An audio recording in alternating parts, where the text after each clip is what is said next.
I'm actually worried about swinging right now. Why? Because we're going to Penticton tomorrow. Yeah.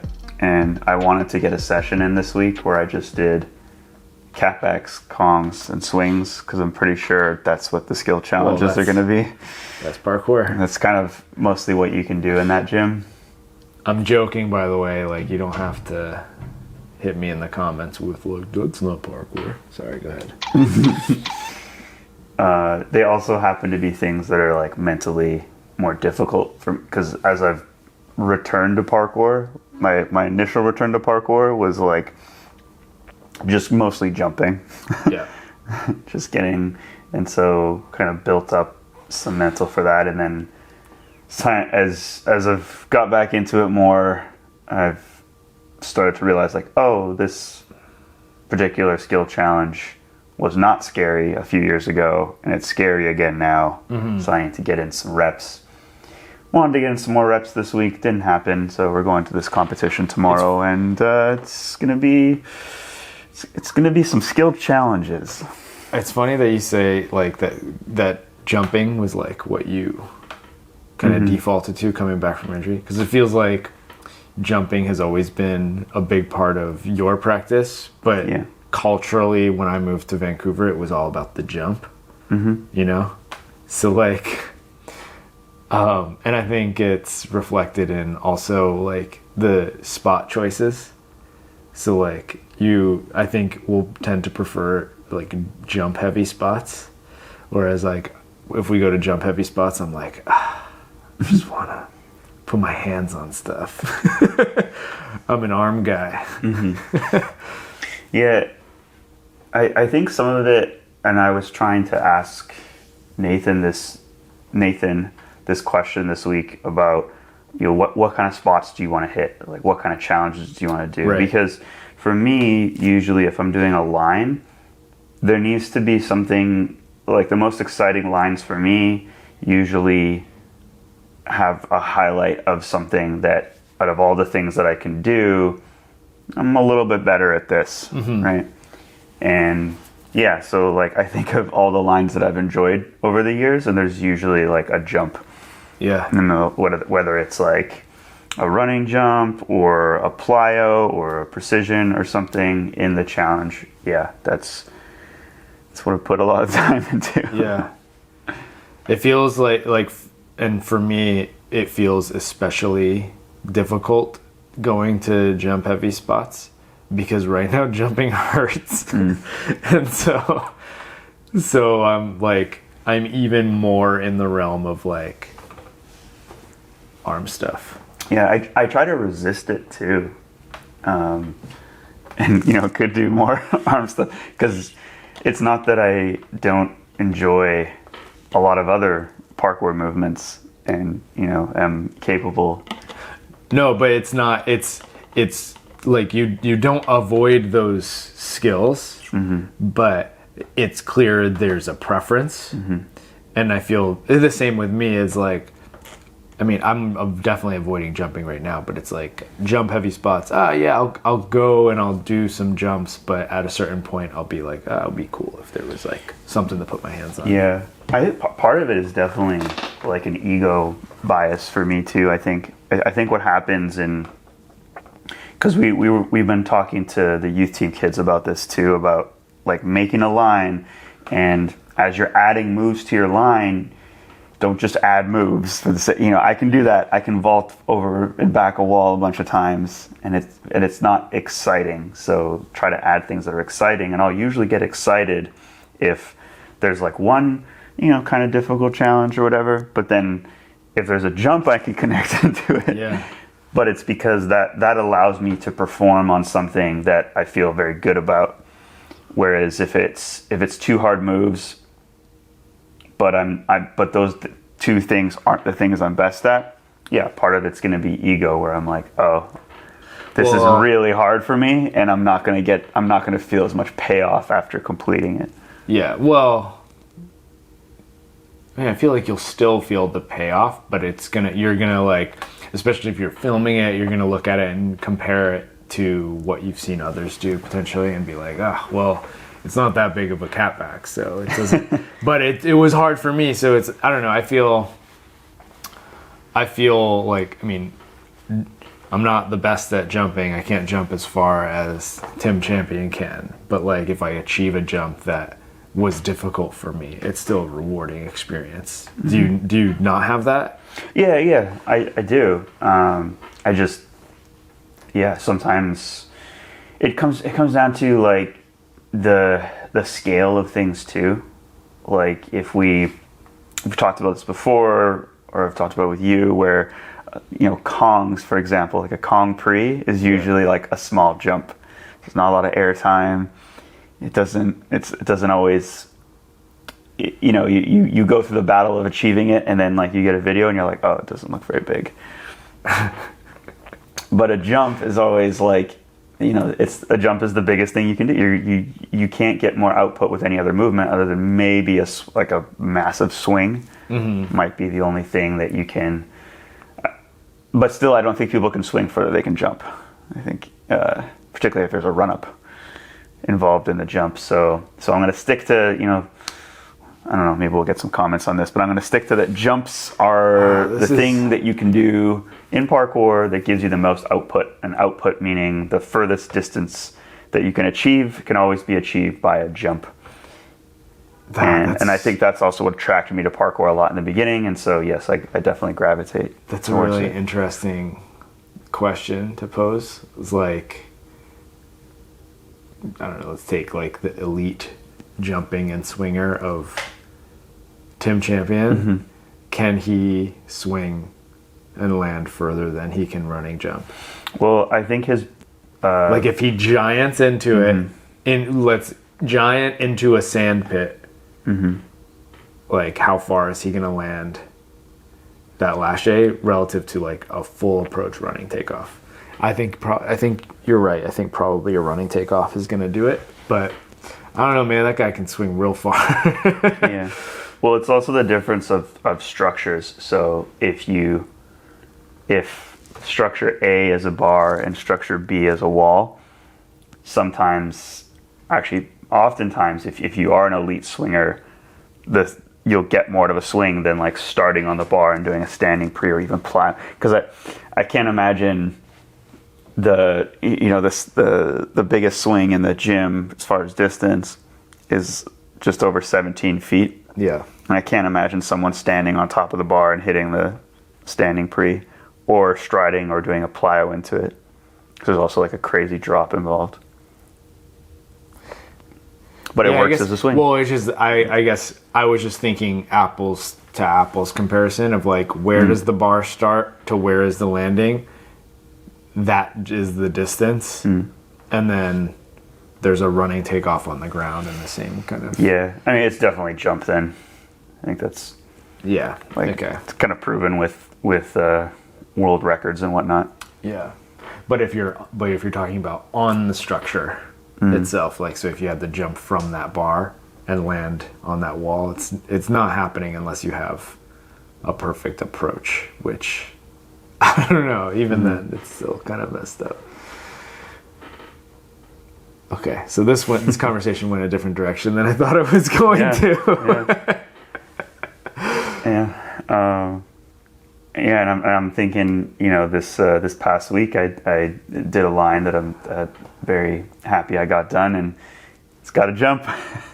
It's got two jumps actually. Two jumps, yeah. And some vaulting. That was a cool line. I liked the way it came out. Coming to a vlog near you. Yeah. So we were blessed with some good weather that we weren't going to talk about. I'm now mentioning this week in Vancouver. We got in 2 sessions with some of the other coaches and athletes from the gym. Did some vlogging. Got some really good lines, and I'm trying to think if we talked about this off camera, but about saving some of the clips versus putting them into a vlog. And I think we're just going to do both. Well, I guess technically it's not called saving a clip. If you put it out first, but yeah, I think in terms of like putting content out is it's not a problem. It's like I don't know. Can we talk? Sorry, can we talk about save your clips for a bit hashtag? here? Yeah. Or no hashtag? Just the hashtag and just the concept. Sure, let's talk about it. Yeah, because I think when and I'm actually going to credit like Jimmy the Giant for at least popularizing the concept of saving your clips and then hashtagging it. And I don't know who did the hashtag first, but I mean he definitely contributed to popularizing it. So it's this, and I think it came at a time where a lot of people were putting out compilations and it was all Instagram stuff. Yeah, or just posting like weekly, and there weren't enough projects to note of at the time that he made that YouTube video. And that's definitely not the case anymore. There's actually a lot more that we see. But is it worth it to hold on to absolutely every clip that you're going to put into a project for the sake of the project and then not have regular social media content as an athlete? This is a really good question, and it could only be answered from the individual perspective of the athlete, I think, because you define what worth it is, right? So you might have some banger clips that if you were to put them out on IG, then they would perform really well, get you a bunch of views, get you a bunch of likes, maybe add some followers to your follower count. But the question is, how much is a follower worth? And how much do you value the followers on Instagram versus how much you value the piece of art that you're going to try to put together with this save your clips kind of video? So, and that's a totally individual perspective. Like for me, for like dive holes, that project was entirely around like, I want to put out something that doesn't include anything that's been put out before and is a totally unique viewing experience. And so therefore like every clip you wouldn't get bored of it because you've seen it before. Was that the right move? I don't know. I mean, it only got like 6 or 7,000 views on YouTube versus the potential of each individual clip could have gone even higher than that on Instagram if I had put them out individually on Instagram. So to me, it was definitely worth it because I put together a project I was really proud of. In terms of viewership, like, I would have been so much happier if it got, a crazy amount of views or something, but to me, it was still more worth it to value the project over like eyeballs. But that's not necessarily going to be the case for everybody. And I know you're saving clips, so yeah. Why haven't you put those out on Instagram? There's a couple of reasons. One is just because I started. So much time's gone by, and so I'm already just committed to that idea. But as I said to you about the line that we captured this week, that I intended as the first line I was going to do as part of like a 20-year project. Okay. But a 20-year project is doesn't have a theme. It's kind of a compilation. And so now I have to make the decision as to whether or not this post is going up, like this clip is coming out in the next week or so, or if I am going to just hold on to it. Because originally I was thinking holding on to it. And now I have to, if I do that, I still want some of the material to be included in the vlog. So it might just be like a new type of, because I haven't seen a lot of vlogs like that and I always wonder how Store does it or whatever, but vlogs where you show, or you're like showing the process, like, okay, we're out and someone in the crew found something they want to do for this project. So we're going to show you a little bit of it, but we're not going to show you the whole thing. Because I actually dig that as just an experience, as a viewing experience, because I think it gets me more hyped up for like what's about coming. to come. Yeah. And it's just like a really early taste, and then so for like someone's really bought in fan base, they're gonna see that and start to anticipate. It's just like it's like a super early like movie announcement. Movie gets announced, and then little teasers come out, and then a trailer, and then and I see what you're saying. Plays this nice little long game. So I might just do that. I might just put like some of the attempts and I don't know. I'll have to I'm show sure you. there's a way you could cut it together that like doesn't show the final clip, but does include like elements of it that make you excited to see the final clip. I don't know. Because part of it is like trying to get.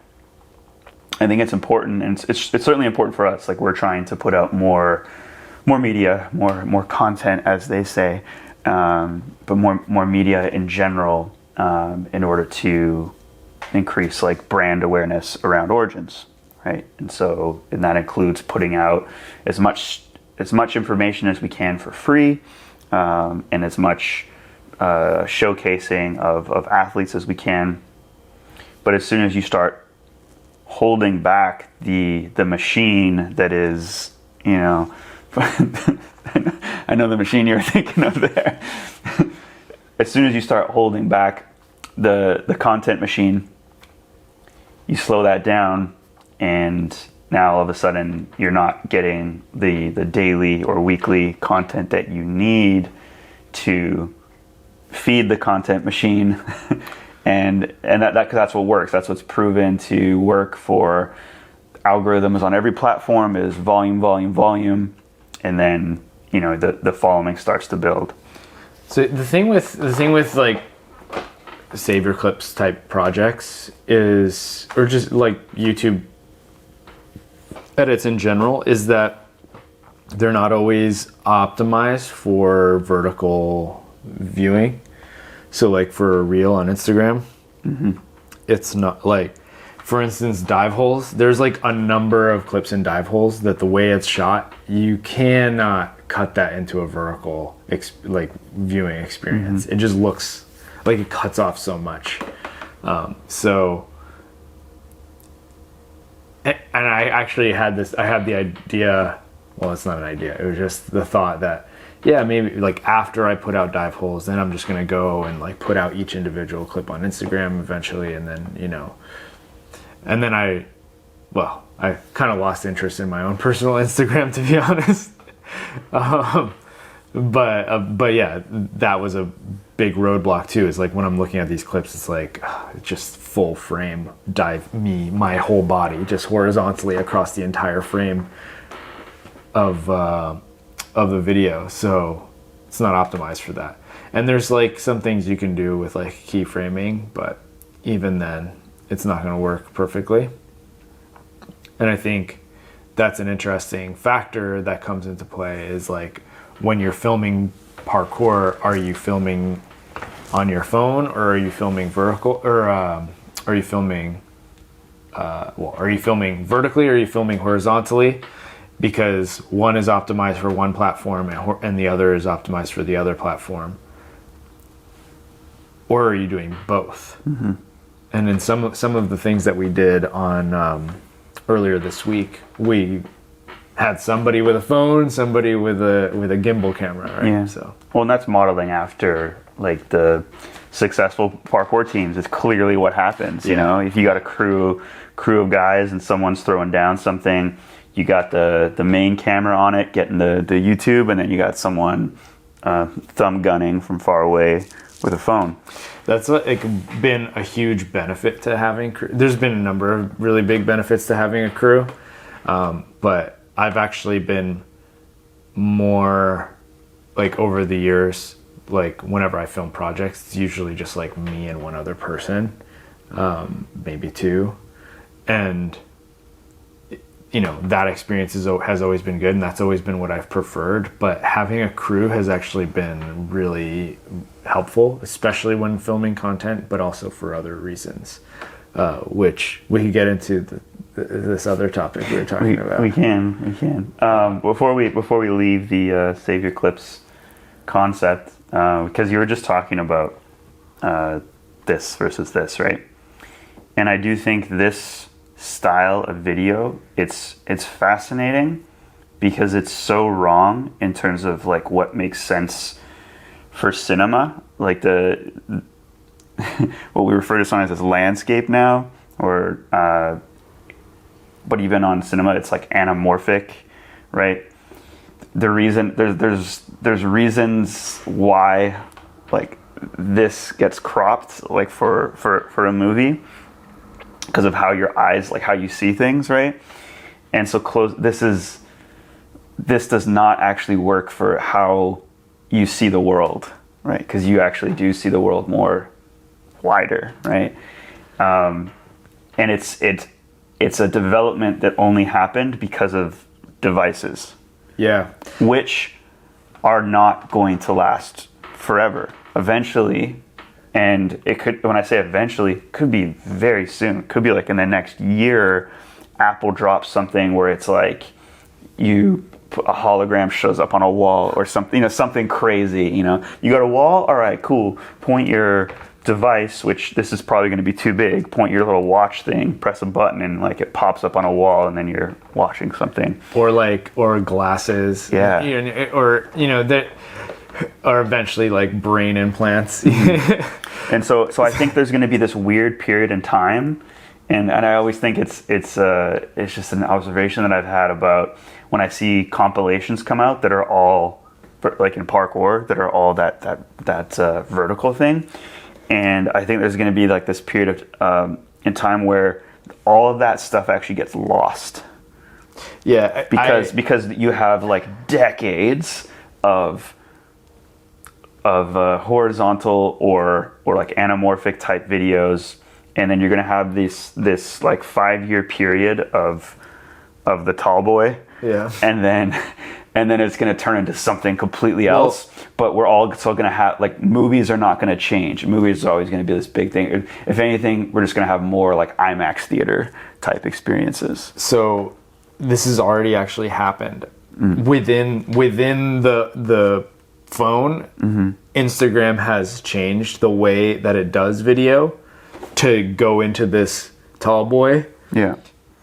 Because it was funny because I was showing somebody an Instagram clip from like years ago of something I did, and the way that it's not at all optimized for the current way we view Instagram. It's this weird, like, it's a horizontal video with bars on top of it. And it's like, it's so weird that just, 5 years ago or 6 years, oh wow, okay, 7 years ago. 7 years ago, it was just a totally different viewing experience on Instagram, the way that we shared and viewed video. And now it's completely changed to this vertical situation. So if I wanted to show somebody a clip that I did 7 years ago, they're gonna have to look at this really awkward, tiny video with bars on top of it. And now, like, I don't know, 7 years down the road or even sooner, people, like, if I wanted to show a clip of that I did on my phone at the, in this period, they're gonna be like, oh, this is a weird viewing experience. It's gonna be this weird skinny thing. Like, again, you might be able to project it. Yeah. I think projections is probably what, every sci-fi thing I've ever watched points to, that eventually we're just gonna be able to project stuff out onto walls or into space, and it's gonna be this weird skinny frame. It's not gonna make any sense. You know what might be able to happen though? We might be able to train an AI to fill in the outsides of it. You know what I mean? How sick would that be? That's probably what's gonna happen. Yeah, so it's like those videos, we'll still have the videos, but we'll just be able to we'll just have it filled in with predictive knowledge of the of the spot and the movements that happened. Oh, It'd be like AI combined with Google Earth combined with some parkour clip. Yeah. Oh, it'd be wild. Okay, that's all I have to say about save your clips. Yeah. Okay. So going back to crew, everything. right? Yeah. So having a crew out. So like there was an experience yesterday just with filming, right? Where we had a gimbal camera going. We had a handheld or tripod camera. Josh had his like camera with his fisheye lens, and then we also have phones in everybody's pockets, so we could be filming on basically multiple different devices, and that can be Sorry, I'm losing you in the frame. So that could be fed into a vlog, and we have now like a ton of different content generating devices. So that's really cool because, you know, and then there's still like some people who could be out like and still be training or like working on their line for when it's their turn to get their piece filmed or whatever it is. So that's a really cool experience.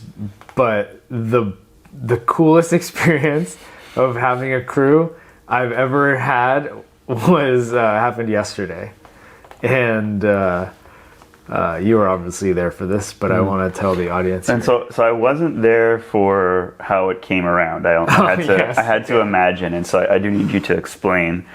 And this is going to go into some of the other topic we're going on to today, which has to do with safety measures, so spotting and mats, things like that, and what makes sense, what doesn't make sense in parkour. But yesterday, something definitely made sense. We were. Can I set it up here? Can I set up? We were. Tom has a dive hole that didn't make it into dive holes. That's right. And it was definitely on your list. It actually, before I even get into this, are there other ones that were on the list for dive holes that didn't get in, or is this the only one? Yeah, no, there is. I think 2 others that I can think of that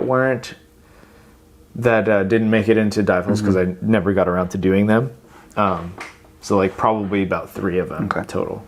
So this one's really cool. It's a 360 underbar, and I think the only other guy who's really like known for pushing this type of movement right now is our favorite Mr. Scandrett. And this one, it's this weird rectangle with a corner that you got to go over space, and you started looking at it yesterday, and I was like, I came over and I said, I'm going to pretend to work on this with you, just so you have, because I do think that helps to have someone, so you're not like everyone's doing jumps over here and you're the only one doing or whatever. And we were kind of doing the usual progressions where it's like, okay, we're going to sit on the first structure that you got to dive over and then turn to grab. And if you're listening to this, you're not getting this sweet visual experience I'm giving right now, but you're going to turn and grab the bar and try to pull yourself through. And that wasn't helping. Like, and we were just talking about like a little bit, but like to get you to the point where you're committing to diving headfirst through this space where there's a significant drop if you don't end up grabbing the bar. It's like there was no like way to bridge the gap of fear in my mind. Yeah. And so we were playing with that, and it was like, oh, do we try to like jump and sit on the first wall, which is this weird corner, and you got to watch your head still and then reach. And maybe if you do that faster over time, but eventually what happened is I was talking to some other guys about what they were doing, and it seemed like you had went away from the challenge. And then what happened? Yeah, I mean, I walked away and I was just kind of like looking around at the crew, and I saw there was like Ollie was working on a line, and then I look over and I see the 2 biggest guys in the group and they're just kind of standing around. Maybe they're grabbing water. And I was like, And Silas, he's one of them. He asked me, he's like, oh, like, how's it going? And I was like, scheming. and then I pulled both of them aside and I was like, okay, listen, Silas, Lucas, you guys humor me for a minute? And they're like, yeah, what? And I was like, have you ever been to a rock concert? And they were like, yeah, totally. And I was like, you know what body surfing is? Or crowd surfing? And they're like, yeah. And I was like, do you guys think you can crowd surf me? And they're like, yeah, totally. So I basically brought them over and had them stand in the gap where the dive hole was, and basically have their hands up. And we prepped it by, I sat on the wall and I just kind of like fell into their arms and they just like held me there. So it was the perfect experience for spotting, because it gave me the confidence to dive through, knowing that there's going to be 2 sets of hands catching my body as I went through. And so we have footage of this now, of me diving through and like being caught by these 2 big dudes, and then just like easing me down into the swing. And then it kind of progressed to less and less like contact, to the point where I felt confident enough to do it on my own.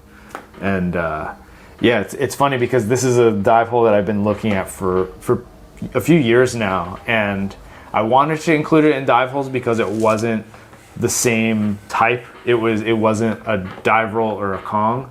It was a diving like reverse underbar or 360 underbar or whatever you call it. And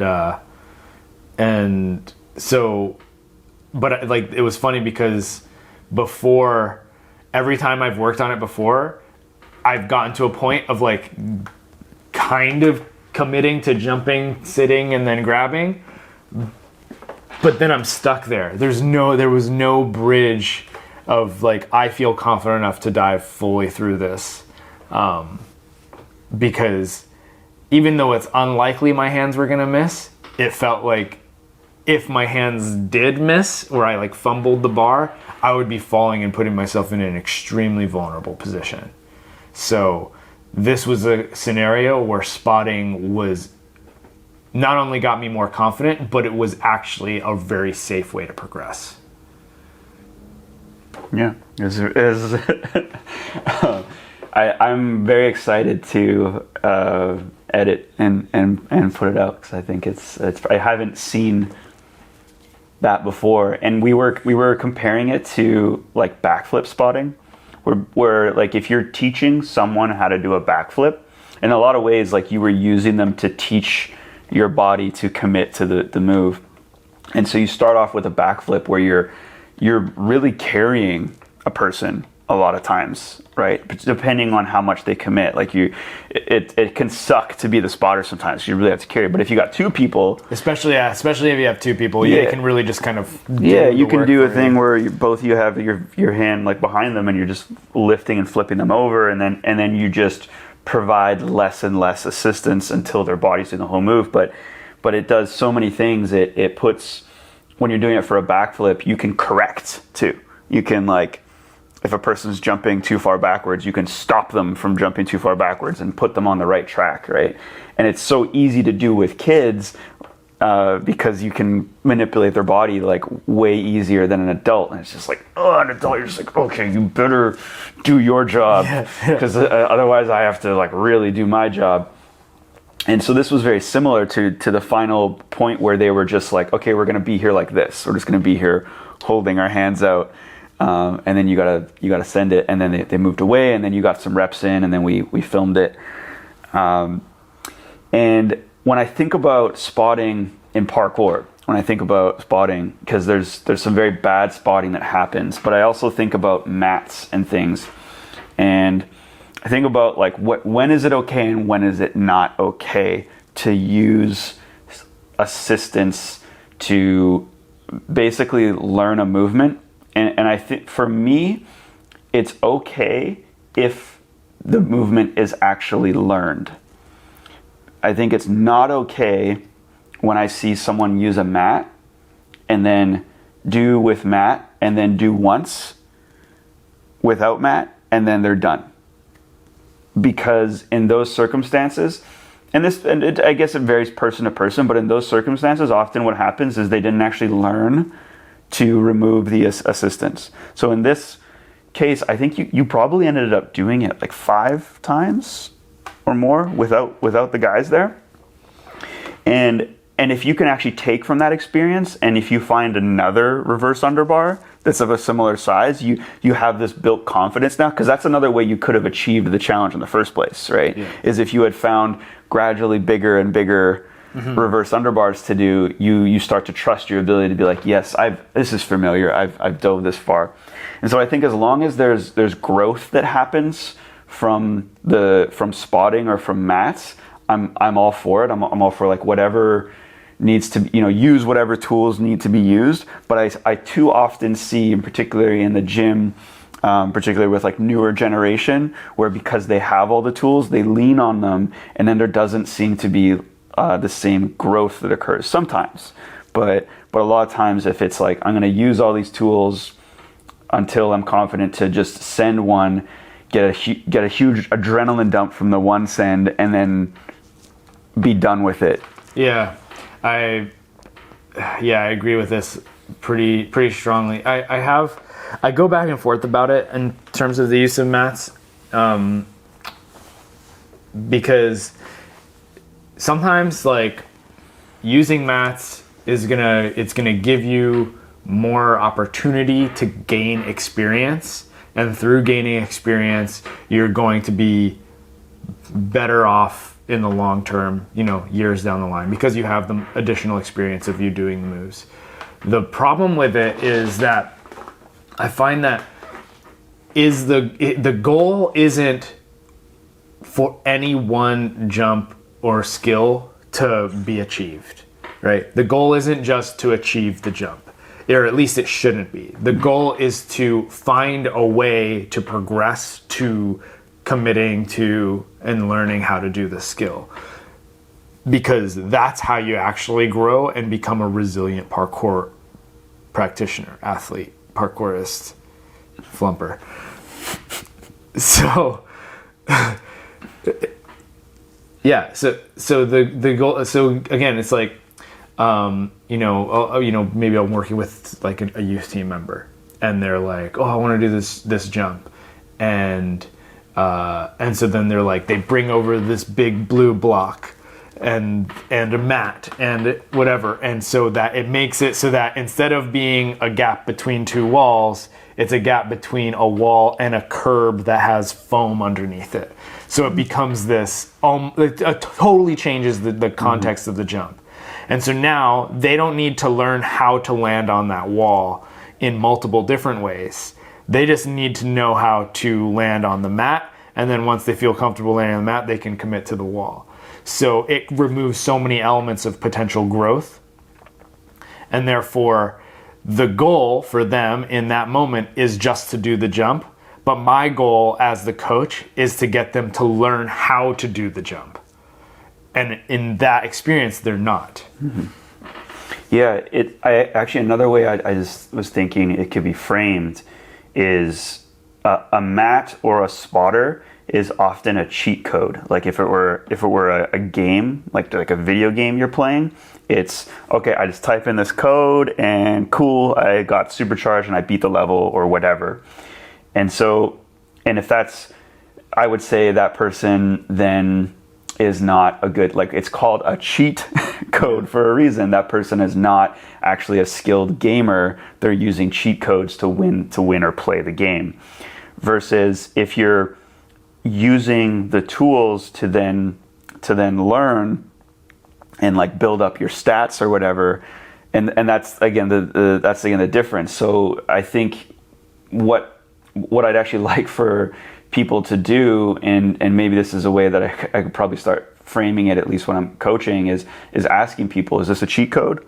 you're using right now, or are you learning how to do this challenge, this move right now? Is this a cheat code that you're just going to remove the mats so that we can get our Instagram clip and be done? Or are you going to get in some reps after this, and then, or am I going to see you next week do something of a similar scale? Because that would show me that you, without the mats and stuff, because that would show me that you learned. Because I can think in some plenty of scenarios for myself where I don't use mats too often, but I have used those tools in the past sometimes. But it's always just because, like, maybe just on the day, like, I can't break through. I'm not breaking through.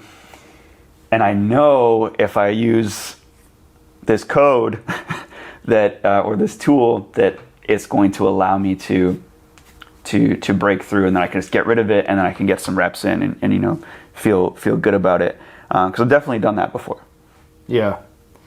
I guess, like, I just want to mention in terms of learning how to do a jump, I've talked about, like, the setup of, like, oh yeah, you got two walls, and then you build up the foam, and then you land on the foam, and then you land on the wall, and then it's cool. You take away that, and then film it, and then you're done.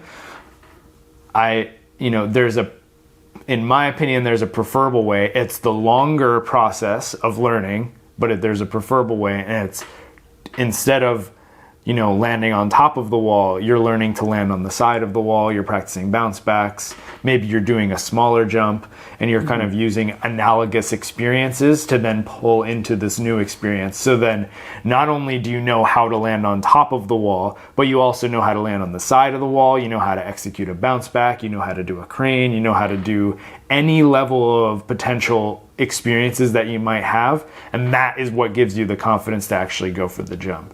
And there's so many other examples. The jump is a really simple example, but there's other examples of developing experience and using analogous scenarios to then pull into this new experience, and that's how you progress. And mats, again, are the shortcut to getting some of those experiences, but you're not going to get all of those experiences. And so there's a reason why people who are training parkour without the use of mats are generally, and especially if they're training outside where they don't have the use of mats at their disposal, they're going to be better, more resilient parkour practitioners, more likely to be able to commit to jumps than somebody who is always like, oh dang, it would be really nice if I pulled a mat over, or a slant, or some other way to, like, make it use a cheat code. And there's things that you can do outside as well, like tip over shopping carts and get your buddy to go inside to make something easier and more accessible. But in general, like, they're way more limited experiences than inside a facility. And the thing is too, if I go back, there are reasonable uses of mats in the gym experience, especially when you're learning flips or dealing with inversions where you're not very confident doing a skill yet, and so you're still learning how to do it. But the gradual progression there is to eventually eliminate the mats, and then not just eliminate the mats for that one scenario, but eventually be able to do that in other contexts as well, right? The goal is to be able to execute skills wherever you want in any context. And so if you're using mats as a way to build up to that, then that is the goal. Yeah. I think people have a very short-term vision, right? It's like, I want to do this jump. How do I achieve this jump? But the long game is the one that they're really playing, or they should be playing, which is not how do I do this jump today, but how does this jump help me with the next jump, and the next jump, and the next jump, and the next jump. And so, mats could be a part of that, and maybe they're helping you build some confidence, but often they're used as a crutch, and that's what we're talking about here. Yeah. And I think when you talk about the long game too, I think about all the great jumpers in parkour, all the great the guys that do massive dive kongs, massive running prees, massive like Kong prees, all that stuff. Anytime I ever see someone in a comment ask them how they got good, because a lot of these guys aren't coaches, you know, they're not working with people of lower ability over time. And so the number one piece of advice that I see time and time again is always, well, I started with ones that were a bit smaller, and then I worked up over time. I found, and how do you do that? It's not in a gym. They went outside. They started with, okay, I can comfortably running pre 8 feet, right? I've just started parkour. That's what I can do. And over time, they obsessed with the move, and so every single time they came to a spot where there was one that was a little bit bigger, and they gradually taught their body and their brain to do that. And again, it goes back to exactly what you're saying about playing the long game versus playing the short game of, okay, I'm going to use this mat to achieve this jump, but you didn't really spend enough time teaching your body or your brain that distance was okay. There was a bunch of experiences in between, or at least that would have been achieved by repping it out afterwards, right? Like the repetition is very important, you know? And that's why. That's an old school quote for those of you in the audience. Yeah. Well, yeah. The culture that we live in as well is focused on the success. Mm-hmm. You know, we were talking about Instagram earlier. Instagram is, 90% success when it comes to watching parkour. You're seeing jumps that were achieved seemingly instantly, or without the battle. Or it's Bob Reese, and the whole progress is using mats. Oh, okay. Right. Not trying to hate on Bob. I actually really love Bob, but yeah, that's. But it's funny because his whole progression game is like, then we brought a block over or a mat, and then we removed the mats, and they got it. Yeah, and it made him really happy. Okay, so yeah, so jumping. So wait, where was I going with this? What were we talking about? Oh, so Instagram is very focused on just the outcomes, right? Mm-hmm. Not necessarily process, but outcomes. And sometimes there's some things that are included with process, but you don't often see the battle or the work that goes into it. And so that will influence your perspective on like, okay, so the goal is outcome. And so I'm going to find a jump, see if I can achieve the outcome I desire, and that's going to be the end of the game that I play, right?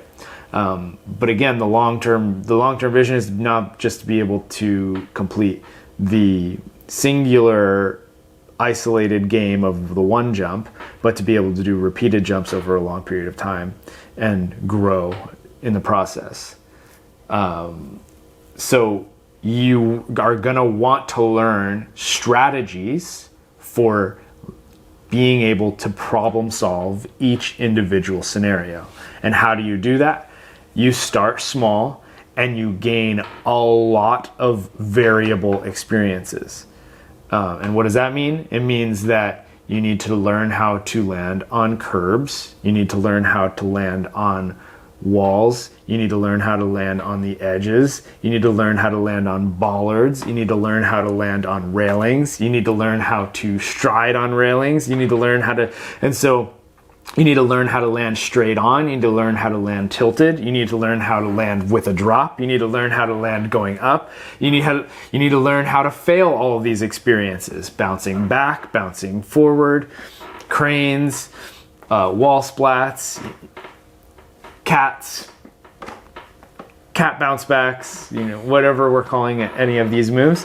The more experiences you get with all different types of scenarios, the more resilient and the more capable of a parkour problem solver you're going to become. And that's ultimately what we're doing, right? Whenever we find a challenge in the environment, we're trying to solve the problem of getting ourselves to be able to commit to it and also control it. Absolutely. We're running out of time here, but the last thing is just like spotting, in particular, because there's because most people aren't capable of bringing mats outside or mattresses or carrying sand for a landing. That doesn't happen as frequently, but what we do see a lot of times is failed spotting. And a lot of times the reason it's failed spotting is much like the backflip scenario I was talking about earlier. People that spot backflips tend to have had some experience spotting backflips. And you learn things every single time you spot someone doing a backflip. You see how they react and you make adjustments for next time. You have different communication with them, telling them what to do, telling them what you're going to do, come up with all these strategies. But I think a lot of times what happens in parkour is when spotters are called over, they have no idea what the strategy is going to be, and they're just hoping. It's almost just like, I'm going to stand here with my hands up, and hopefully my hands are going to be helpful in this scenario. But they don't really have an experienced plan of what's going to happen if they are required to use their hands. Well, the thing, like, how many spotters have actually, like, how many people who have been called over to be a spotter for somebody doing a jump has ever had to use their spotting to actually, like, prevent that person from getting hurt, or for any person? So it's so funny to me because so often when I see spotting happen in the environment, so often when I see spotting happen in parkour videos, it's not people who have ever done spotting, and they haven't practiced it. So, like, the experience that I had with Lucas and Silas when I did the dive through, we practiced it first, right? We didn't just say, like, okay, I'm coming, dive, right? Catch me now. We actually, like, I sat on the wall and I fell into their arms and still grabbed the thing. So it was like, this is how things are gonna, like, react. I'm gonna try to do this a little bit more dynamically, and then eventually I'm going to actually dive through. So many spotting experiences I've seen in videos, if they would have turned out better had they done, like, a smaller prep where the spotter actually, like, was involved and put their hands on the person that they were spotting. Yeah. Well, that's the biggest reason why I can't recall ever calling over spotters. I've thought about it, and I've had people offer, like, if I stand over there. And sometimes, actually, I can think of one scenario where I asked the person, like, hey, can you just, like, stand over there? And then they did. And then I said, never mind, it's not helping. because again, we didn't practice anything. And it's like, okay, I would need to be, and usually it's too late, you know? Usually it's like I've worked up a challenge enough or for long enough that this is just kind of like a last thing to see, like, is this going to work? All right, can you run over there real quick? Never mind, it's not working. I'll just go back to what I was doing. You know? Spotting is a skill, and it's a skill just like parkour is a skill, right? So like, if you're like, oh, I want to do this jump, but I don't know how my body's going to react to this position, I'm going to go practice it over here in this smaller, less threatening scenario, and I'm going to practice the, like, potentially vulnerable position that I'm worried about first. And then when I learn how to control that, I'm like, okay, I'm going to bring it over to the real scenario now and do it. That's how people should be approaching spotting too. Yeah. They should be practicing the outcome of the spotting, and then, okay, this is giving us more confidence. Now we can go into the real scenario with the added layer of confidence of, like, this is what's actually going to be experienced when the spotting occurs. Yeah. So many spotting videos that I've seen in parkour, it's actually resulted in a worse outcome than if the person was just left alone. Yeah. I'm actually thinking too about some challenges that I've either walked away from or that I'm, like, approaching where a spotter might be useful. And after having this conversation and kind of, like, witnessing what happened yesterday with the thing, I was like, oh, okay, I think I know how I would approach this now if I actually wanted to use someone. Because it's the type of thing where, like, okay, say you want to do, like, a cat leap and you want a spotter. You should probably get into the cat hang position on the other wall and have them catch you before you do the actual jump, or even not even from a cat hang, have them just, like, have you, the one person or the multiple people that are going to help, have them carry your weight in the position that you were going to fall in, and then see if they can actually drop it from the height. Because I think a lot of times that doesn't happen. It's just they're just the person jumping and the spotter are just assuming that that either they're not going to be required or that it's going to be okay. I think a lot of times it's just assuming like, oh, I'm just here for mental. I'm not actually going to be required, right? And it's like, oh, you might be. But again, they're just putting their hands out, assuming that something's going to happen. Yeah, but there are so many ways that the spotting could actually be practiced, and that was the whole thing yesterday. Was was just going through the motions of like, all right, can you guys carry me? Cool. Can you guys carry me if I sit down and fall backwards? Okay, cool. Okay, now I'm going to jump a little bit more. All right, sweet. And there's just a little bit more each time. Yeah, we practiced it and then we implemented it and then we removed it because because I learned how to do the move without them. Yeah. And so that was like it was a perfect example of what goes into good spotting and how can we make it a safe experience for all of us. Yeah. And then also give me the confidence to go for the challenge that I was attempting. Yeah. Well, it's like a time investment too.